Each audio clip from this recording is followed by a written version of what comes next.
Hello and welcome to Mobile Accessible Games interview series. I'm your host, Aaron Spelker. Mobile Accessible Games is a group that's dedicated to all things about mobile accessible gaming. And through our interview series, we interview game developers, content creators, as well as accessibility advocates all around the world of accessible gaming. This week, we have someone who is very in tune with accessibility and iPhones and all sorts of things like that. And his name is Thomas Domville. He is from the website AppleVis. So, Thomas, welcome. Thank you so much, Aaron. I appreciate you having me on. Yeah, I'm really excited for this interview. So, Thomas, for those people who may not know you, but I doubt it's a few people who don't know the website AppleVis, but maybe don't know the man behind the curtain. Why don't you just start off with a little bit of a bio about yourself? Well, it's a pretty easy bio. We'll start with I had vision many moons ago, so I was born with sight, and for about until I was 38 or so is when I started to lose my sight and went completely blind at that point. But I worked for 30 years in the IT world as a programmer and a network administrator. And then after that, I decided I was just done with the corporate world and decided to go to 8 years into rehab engineer as an assistive technology trainer. And then I just decided to retire. So I am retired and I am an AppleVis editorial team. I'm one of the team members. There are seven of us on the team. And each of us, what we do and our responsibility is to help David Goodwin, which runs the site for lots of administrative maintenance, et cetera, et cetera. So I do that voluntarily, so I don't get paid for that. So that's the fun part is I actually get to have fun and do in what I want to do. Thanks. Um, it's kind of interesting to listen to your background there because I am a person who was fully sighted up until 45, and then lost my sight and kind of have gravitated as well as into doing accessibility training. So I work a lot of just from a volunteer standpoint, working with people on teaching them JAWS and the iPhone and VoiceOver and Word, Excel, Internet, all of those things using JAWS on the computer and using VoiceOver for navigating around apps and the Internet Safari and things like that. And one of the things that I think kind of came to me doing this group, the Mobile Accessible Games, was so much of the training I was doing was really around like logistical things or surviving things. Like we were teach somebody how to navigate around the iPhone, but we never got into like here are fun things that you can do with the iPhone. Here's some exciting things to do because there are a lot of people who are like, oh, I can't game. It's not accessible to me. And I, was like, no. Once we learn the skills, there are plenty of games that we can look at, across a wide variety of genres that are available to you.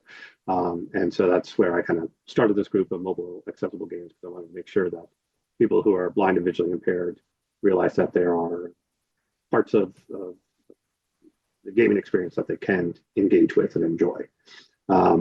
Like I said before we started, I was really excited to sit and talk to you about AppleVis because I know myself and I know a lot of content creators and I know a lot of gamers as well. Head off to AppleVis and look at the gaming list.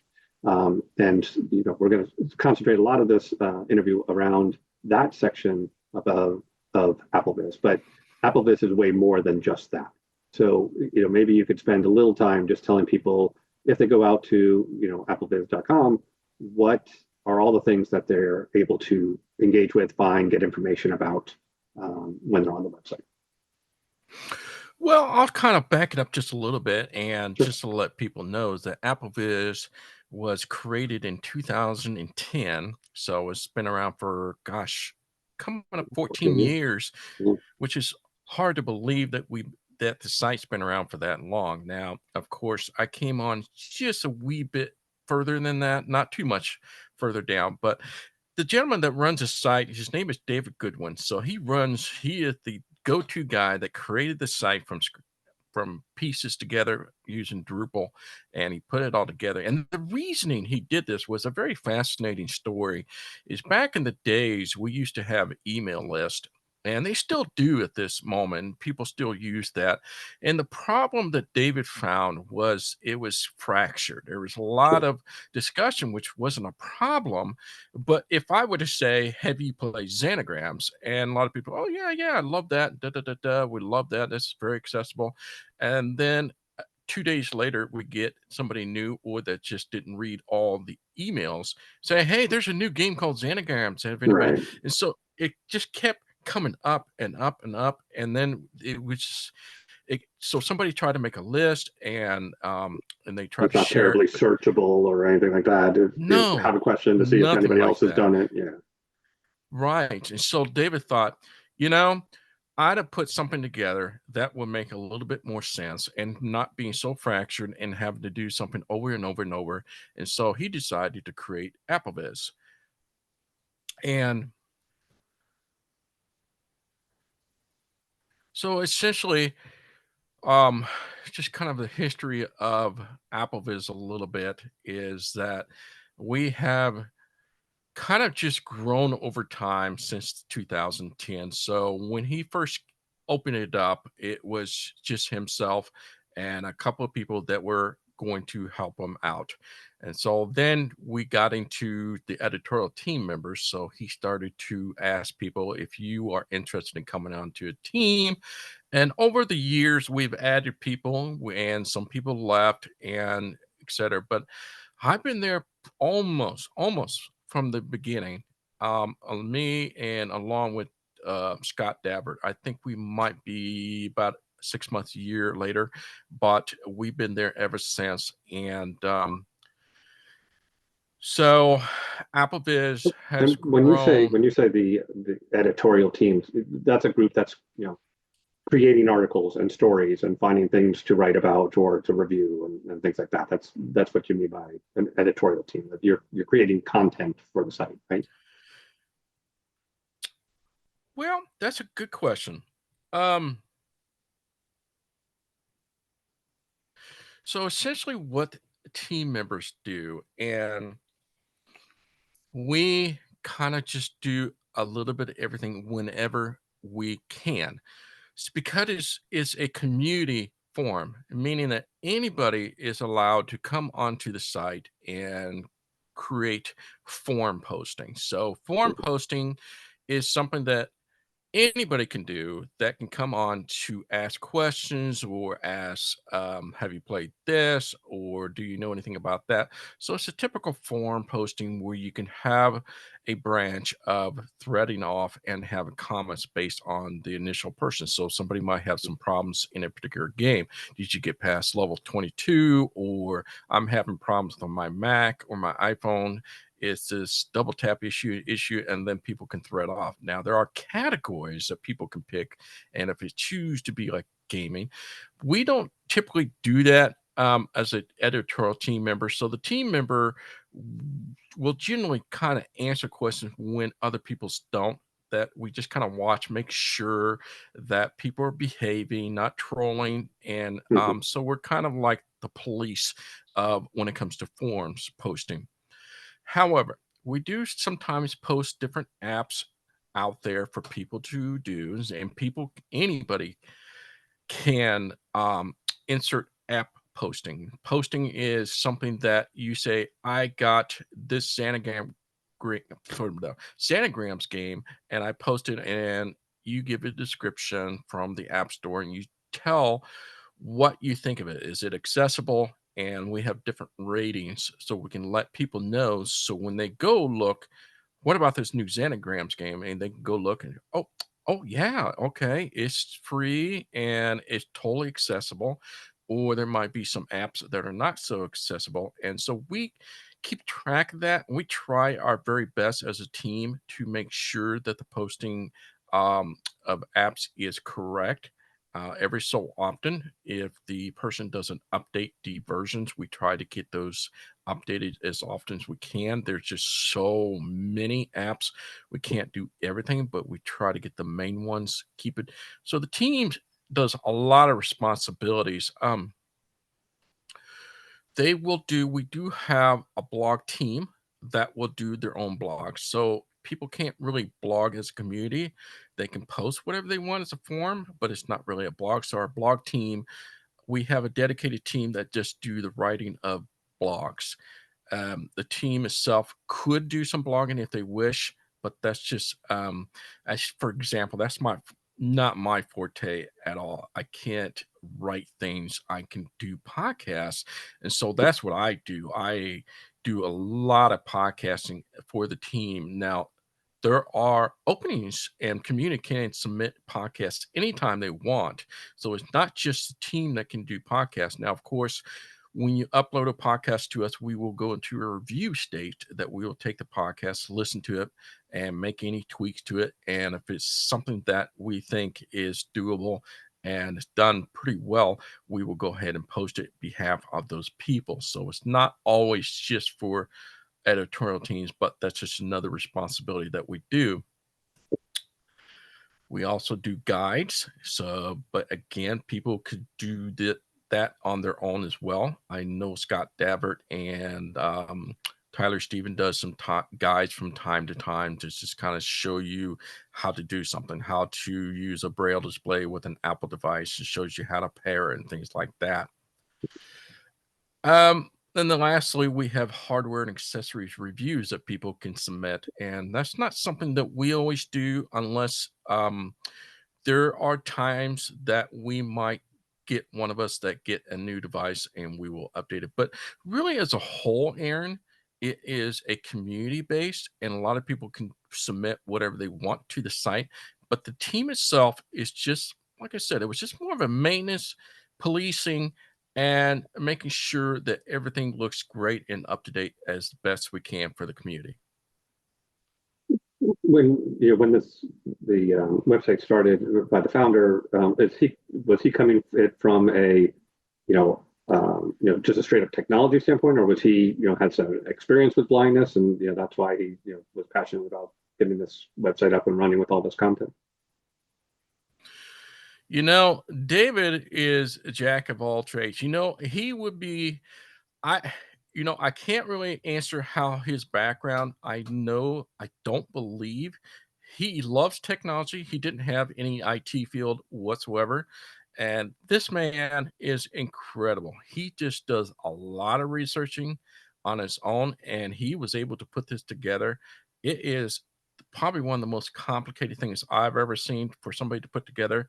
As a web administrator, as I was at one point for a couple of years there, I know what it takes. And what David did for something that he didn't have a lot of background, it just simply stuns me. And so essentially, Drupal is a software for creating websites, and they contains lots of plugins, and you put these things together. And so he's able to there's a lot of coding, a lot of put together, and maintenance and databases to make this work. And it's on a server, a dedicated server. So I hats off to him, but no, he didn't have a whole lot of experience from my understanding. Now I'm going to give you the big softball question. What does the S in AppleVis stand for? Well, the Viz is for vision. So Apple is Oh, for, right. yep, Apple I is thought it all was the Apple products. Yep. And yeah, Viz is for vision. or vision. Okay, I thought it was visually impaired something. And so I thought I was like, what is the S for? Support? Apple Like, Viz. Yep. Gotcha. So the Viz is for vision. Very good. As we kind of start drilling down a little bit, there is a subsegment, and again, the people who are following this website probably have gone out there. If you haven't gone out there, you got to check it out. There is a extensive database, goes back several years, where people can post games that they have found that are accessible. And as you said, they can say, different information about it. Here's a link on the App Store. Here's the developer's website. Here's some information on, is everything labeled or not labeled? What's some comments about the accessibility? A brief description about the game, and they can post that up there. It becoming a very good resource. I think developers are becoming aware of it. If they do have an accessible game, that one of the places they need to go to. is to go to AppleVis and put their game up there so that the blind community can engage with it. When did that part of the website come about, and can you tell me more about that overall database of games? About how that was all resolved and how that came about for visibility? No, it was just like, how did, was that there from the beginning in 2014, or did it come in, many years later Mm, that we want to decide to put some gaming up there as well as sure. content? So essentially in 2010, it was there from day one. That was the idea, was to have a forum posting for people to talk, and then the database that we have, the app database entries where you can submit all the different various types of apps. And these apps were just for the iPhone. We did the whole spectrum of Apple. So the database from day one was able to take any Mac OS apps, iPhone iOS app, and maybe any specific iPad OS apps. And we also do Apple TV. And there's a variety of OS Apple has created along with Apple Watch, all those from day one. Now, of course, Apple Watch um, and the iPad wasn't the first one that came about. Of course, it was just Mhm. the iPhone at the first and the Sure. Mac. So over the years, we added these different platforms to OS over time. So just like we probably more than likely at some point very soon will be adding Vision Pro apps Mhm. as a part of a database to enter. So when you enter these database, you have to kind of specify this is for iOS, this is for Apple Watch and whatever. But that came from day one. So day one form posting and the database. So essentially, what came thus afterward is more the editorial team came along. Then at that point, then we did something called the Hall of Fame. A lot of people are interested in Hall of Fames, where we have a voting segment that comes up every year that we want to recognize for their dedication and putting in Hall of Fame. So these are people that have Is that the made. same as the Golden Apple Award? It's different. It's different. And I'll explain the differences. Is the Hall of Fame is more like, okay, let's just say we got baseball. So here in America, we got American baseball. We may have a current player that's really good. So we have the All Star, and we got the Golden Gloves and things like that. Think Mhm. of that as the Golden Apples. The Okay, Hall of Fames are people that are retired, been around for a long sure. time, and we want to induce them to the Hall of Fame. So these were great apps that may more than likely still are around, but been around for many, many years. Let's just take Dice World, for example. This is a Sure. game that's been around forever, Yep. but that was a Hall of Fame worthy because it's still around. It's been around for, gosh, I want to 10 say 8 years. years or so, Yeah. forever. And so that would be Hall of Fame. Golden Apples is something we did at very late in the stage that we just introduced about 2, 3 years ago. That we decided to do Golden Apples, and that's more of that for that year. What was the best games or apps for the year of 2023 that made stood out as being the best of the best? Not so much of Hall of Fame. Some of them will just disappear. That's just the name of the game. Some games show up and they just disappear, and some apps are the same. On So, the Golden Apples versus the Hall of Fame, like the Golden Apples and Hall of Fame voted by your editorial team? Is it voted by community members? And is there a difference between the voting on Golden Apple versus Hall of Fame? that's a great question. So, essentially, everything that is done on our site is community based, meaning when the Hall of Fame or Golden Apples comes up, all the voting is strictly done by the community, not by the editorial teams. Now, of course, we might participate to vote in it, but as a Sure. whole, the community gets to vote into it. Now, how do some of the apps show up for us to vote on? That is really based on our users. So, what we look is recommendations, a lot of traffic, what people are talking about, and we just kind of jot these down over the year and then we just put them up as a sample.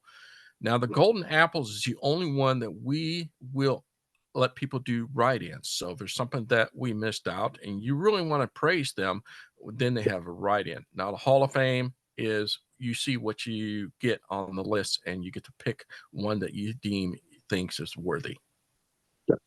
And I imagine that's why Xanagrams is on the tip of your tongue right now, because that was one of your Golden Apple games of this past year. That's right.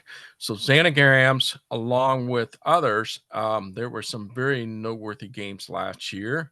Let me get my list here. I think it tied with Timecrest on the website for Golden Apple this past year. Yeah, so I'm looking here. So yeah, Timecrest and Xanagrams were the winners. So this was the first year that we had an absolute tie. I've never seen that ever, even with the Hall of Fame and whatever not. It was the first time we had a complete tie, and that was between Timecrest versus Xanagrams, which I thought was beautiful because Timecrest is more of a mainstream game and Xanagrams was not.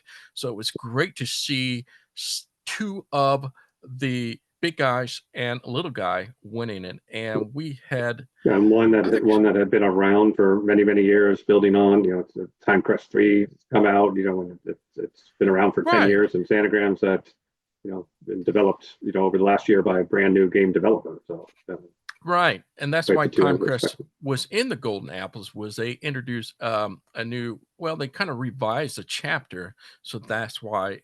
Even though it's been out since 2016 or so, I can't remember when it came out, but it's been out for many years. But they made a major update to it. Now, if something only comes up and it's a minor update, we don't typically put that as a Golden Apples because it's not worth it. But like Fruit Pot 2 came out, and I thought that was worthy. Purple Friday came out. 6 Ages 2, Sound Echo, Space Rave Race. That came out a couple of years ago, but they introduced a new racetrack and things like that. So, you got a little bit of everything. You got mainstream games, and you also got just for design for those who are blind. So you get a little bit of both, which I really like. So kind of spread it out. You have a sense of what percentage of the people who are because I imagine you have to be logged in to vote. Do you have a sense of how many people who have accounts actually ended up voting? Was it 10%, 20%, 50%? Well, just a first note, just to let people know that the Hall of Fames and the Golden Apples can be voted by people that are blind. So one of the checkbox when you go to vote for an app, you have to say I am certified legally blind or I am blind before you can vote. So we had some issues some years ago where we'll just say mainstream and a lot of people were voting that were not blind. So we decided to put that little bit in there. As in percentage of you, well, we don't really share information of how many people actually vote on these things, but there are a lot, and I can't really give you percentage wise, as we have thousands of users. Okay. Yeah, well, that makes it even one more unlikely that you would have an absolute tie, and two, also just that you have thousands of people voting, then those clearly the queen's going to rise to the top. You're not going to have some random game win. It's going to be the game that really has resonated with a lot of people. Right. I mean, we have no idea who's going to win. Sometimes we kind of get a guess what's going to win and what's not. It just really depends what the blind users want to vote for, what they deem, and it's tough because you can only pick one out of those beautiful list of games and apps that we put out. And that makes it tough, especially when it comes down to Timecrest and Xanagrams, which I get. But there are some pretty good games that I mentioned there that did get, noted by other people. It's just what they want. Yeah, Xanagrams won the game of the year at Mobile Accessible Games, which is also community-driven voting. And I've actually had Zach Tibble, who's the creator of that game, he was actually one of like maybe the first 50 people who joined the mobile accessible games group. So he's been in the group as just kind of a person loving of games long before he ended up creating the game. So it was really I think sweet for our community to kind of have one of our own win game of the year. There was a lot of hype around it for him and a lot of excitement for him for that particular game. Yes. One of the other questions I have, because I did run into this, and I think I know the answer to this, which is, so it sounds like anybody can put a game and say, hey, I found a game that's accessible, and answer, fill out the forum questions and put it up there. I have noticed that some people have gone and put up a game because I got really excited where it was like, oh, Call of Duty Mobile, or, let's just say that's what it was. Right. And I saw it on the list. I was like, oh my gosh. And I just went right and I downloaded it, and then it didn't work for me. And then I went and read the notes and it was like, this game is not accessible. I was like, well, why'd you put it on the list? Like I'm going to this list looking for accessible games, not games, loads of games are not accessible. Every other game is accessible. But it sounds like, you don't necessarily curate those out of the list because it's just, people get to put up what they want in some ways, right? Yeah, that is a good question, and we get that quite a bit. We get a lot. I do get from Pepper from time to time. Says, why do you allow games or apps to be posted that are not accessible at all? That's a great question. Well, the point of being able to post something, let's just say there are a lot of games that are paid, and so um, the point of the posting is that we want to make sure that when you post it, that not only is it accessible or not, and if it's not accessible, that's great because we feel that counts and that's important for people to know that this game came out, they posted it, it is not accessible, do not pay for it. And that's the whole point. Yeah, if it's free, sure, I get it. Just download it, see if it's accessible. And if it's not, it's not. But there are some paid games out there that people are wanting to know if that is accessible or not. And I don't want to burn my hard saving money because a lot of blind people are in a financial bind, so they Sure. have a limited fund per month, and so we thought that was important to know that instead of trying four games that are paid back to back to back and they all don't work, we thought, well, you got a database where you can come and search for the game, and if it's posted, you can take a look. It's not accessible. And it will say that on the main page as well. So the Yeah. main page has the latest entries and the latest forum posting. And it'll say not accessible or is difficult to use or is not accessible at all. So there's different ratings. So that's why we have apps and games that are listed that are not accessible. Is for that reason.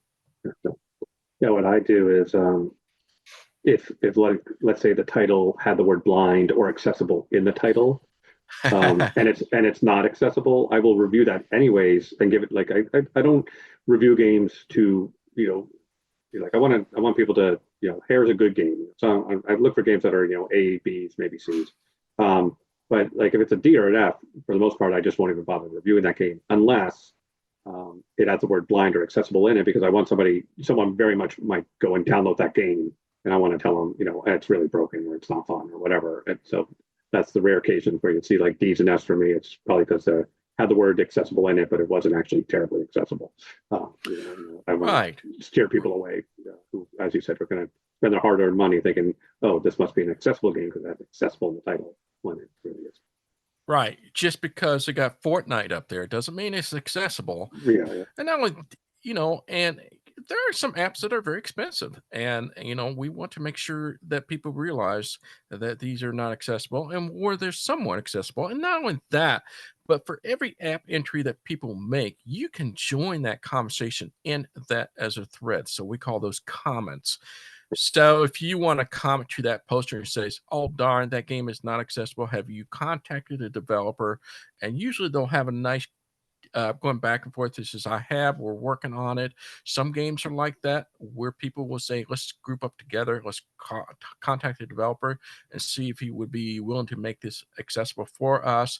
Or sometimes we'll just be straight up and say, "We have," and they have no interest in helping us. Da da da da. Or it's a great place to come and say, hey, I'm stuck on this part. Could you help me out of here? How did you do this? I cannot figure out how to drag this card to the pile, for example. Right. And people will be, and it's just a nice little off of the road kind of thing, and dedicated just for those people that are interested in that particular app or game to share information, and it's always there for them to read. So you can read all the previous post comments of people have put up there, so you before you ask your questions.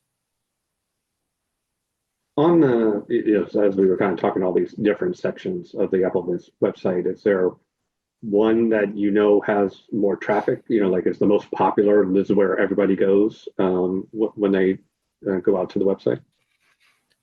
The forums, that is going to be the hot buzz. We get more forum posting than anything else. These are mostly, not always, but most of the time, generic questions that people have, they want to know about. Now, there are from time to time, they'll ask about a particular app that is not entered into the app database. Hey, has anybody heard about this? How accessible is this? Such and such. I'm having trouble with my Mac doing this. There are even people that developers. One of the things we don't allow is developers themselves post to the database. Just it's simple. It's because we don't want them to advertise their own on their own, and because they're biased about the accessibility Accessibility. ratings Yeah. and the description. So we do not allow, but we do allow developers to post as a forum. Say, hey, my game or my app is out. Please, I am looking for feedback. And that tends to generate a lot of traffic when something new comes out or a developer needs help. A lot of people start to get into that and to help that person or that developer. And then some point, somebody in that group will probably eventually post it as a app entry into the database. So the forum is probably the most popular area, as in later years we now allow bug reportings. So beta testers that on iOS Mac are able to post, say, are you seeing this bug in beta 2? If so, I want to hear about it. That typically will generate a buzz saying, yeah, I'm seeing the same problem. Are you seeing this? And so the reason we do that is to help us and people to realize that there are issues out there, even in beta, and to something to look forward to. And they can group together and submit feedback to Apple so they can correct these problems. So the main page forum is where all the buzz are. And there are, boy, there's just it's all over the board. It isn't just one thing, but I would say you're probably right. The games, when somebody comes out with a game, is I'm stuck on something that typically probably will get the biggest buzz. So for those who are loving AppleVis and enjoying going it, how can they support having AppleVis continue to be a going concern? Is there like a way to donate it, or is it just their traffic on that helps with advertising? Although I don't ever remember seeing advertising on the website. What is the way that they can ensure that AppleVis is around for the next 15? That's a great question. No, we do not have any advertisement. All of our podcasts are commercial free. We do that on for a reason, and that is we want it advertisement free. We feel like ads is kind of not by it's being well, we think it's unfair, and we don't want to condone anything that we see as an ad or commercials. So we feel that you get the best experience without any of that. Now, to donate, yes, we do have a donation link. I'll give Aaron the link to that on AppleVis. There's two types of donations. One is that if you just want to give a one-time donation, you can do that. We also have a membership that you are want to be a member. It's just kind of a status quo. Say I am a regular contributor and donation every month. You'll get a special badge and special privileges to certain things on the site and that you get. So I will send that link to you. Now, the site was launched all on our dime. Mostly David Goodwin was the one that picked up most of the bill, and he's in a position at that time was able to do that, which would have been great. But over the years, things have got more complicated, got a lot bigger. We needed more server power. You would be shocked how much we pay for each month to run the site. And in that donation, we try to keep it transparent, and we will spelled out to you how much it costs per month to run this site, how much we have retrieving donations, and this is what we have each month. So David Goodwin is probably one of the wonderful person that when it comes to transparency, and we are open. So it's not like we're banking any of this and getting money off this. No, we get zero. Everybody on the team gets zero. Every penny and dime that you donate not only goes to the site, but it goes to tools and things that we need to be able to do what we do each and every day onto the site. Yeah, well, definitely please send that donation link so I make it easy for people to go. Because again, it is an amazing resource. Whether it be the games, if you're into that, but again, all the forums, all the podcasts, all the articles and things like that you can find out there. I mean, it is really again, anyone here who's listening to this who hasn't explored AppleVis, no, I recommend very much that you go out and do it. Because there is something there for you. Pretty much for any blind person using technology, you can find something out on AppleVis that'll inform you and educate you and open your eyes to something that you didn't know existed. So very, very powerful website. And I thank all the editorial team and the founder for creating it and keeping it going and having a vision to make these things available to the blind community. Before we just wrap up, is there anything in particular, any new section of the website are coming or new content that's coming out that you can tease out to the community? No, not really. The only one I kind of dangled out there, and we really haven't talked about it, but I'm sure at some point very soon we will definitely have a new category for Vision Pro OS, and I can't wait to see some of the entries that people come in terms of games or apps. Can you imagine? That'll be an interesting time. That's the only thing I can think of that we'll be adding. Probably more than likely will be coming to part of the database. Well, again, Thomas, thank you so much for taking the time to speak with me and inform the people about everything that is available out on AppleVis. Again, for those who might not know, it's www.applevis.com. Please go check it out, see all the various content. And again, in the description of this video, I will also put the link to donate. If you have the capability, please donate so that we can keep this site going for future generations of blind people who need to know about this type of content and information and education. So again, thanks for taking the time to speak with me today. I really appreciate it. And we look forward to all the future content and information that you put out on the website.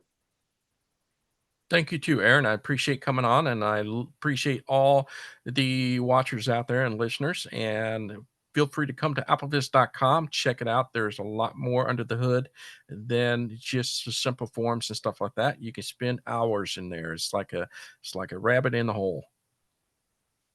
Yeah, absolutely. And for those who are interested in more interviews like this, please join the Mobile Accessible Games Facebook group. Again, out there, we will post links to all the interviews that we do, and you can find all the past interviews, as well as every week we put out game reviews about games that are accessible on the iPhone. So please come and join us at our community. Have a great day.